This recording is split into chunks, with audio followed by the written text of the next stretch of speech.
Hello, in this video I will show you how to install Firefox browser on Ulefone Armor X7 Pro. So you have to start with opening your Google Play Store. Now click on search bar and type in Firefox and click search, and now click install.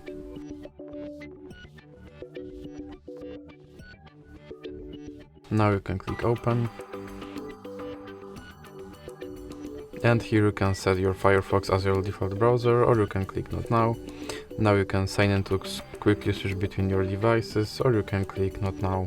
And your Firefox browser is now installed and ready to use. So that's it for this video. If you liked it, please remember to leave a like and subscribe.